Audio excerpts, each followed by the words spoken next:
আসসালামু আলাইকুম। আমরা আসছি আজকে দিনাজপুরের বিরল উপজেলার, এটা ৮ নং কারুলিয়া পাড়া। তো আমি কল্পনা করি নাই যে দিনাজপুর শহর থেকে এত দূর চলে আসব। তো আমরা বাংলাদেশ ইন্ডিয়া একদম সীমান্তবর্তী এলাকায় আছি। তো এই যে এইটা হচ্ছে কিন্তু ইন্ডিয়া, ওই যে লোকগুলো দেখতেছেন এরা কিন্তু হচ্ছে ইন্ডিয়ান, আর এগুলো আমাদের বাংলাদেশের জমি। তো এই উঁচা জায়গাগুলো ইন্ডিয়ান, এবং এই যে এই মানুষগুলো ইন্ডিয়ান। এই যে এটা সে হচ্ছে আপনার কি আছে ব্রিজটা, এটা ইন্ডিয়ার।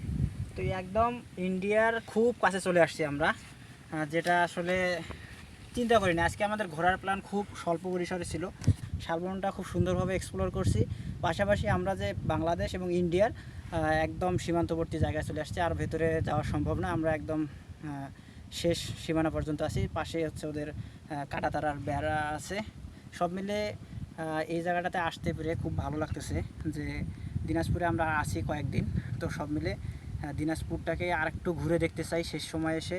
দিনাজপুরের এই অঞ্চলের মানুষগুলোর সঙ্গে কথা বললাম, মানে খুবই ভালো, ফ্রেন্ডলি, এবং তারা আমাদেরকে যথেষ্ট তথ্য দিয়ে সহযোগিতা করলো যে আমরা এই অঞ্চলে কী কী করা যাবে না যাবে, এবং আমাদের জন্য কোনটা ভালো হবে না হবে।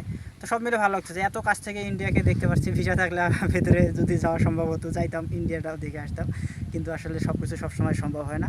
অনাকাঙ্ক্ষিতভাবে আজকের এই ভালো ঘটনাটা আজীবন মনে থাকবে। বন্ধু রিফাত সহ আসছি, তাকে দেখাতে পারলে ভালো হতো। মানে সব মিলে আজকের দিনটাকে মানে প্রচুর এনজয় করলাম, খুব ভালো লাগতেছে। আপনারা সম্ভব হলে অবশ্যই আসবেন।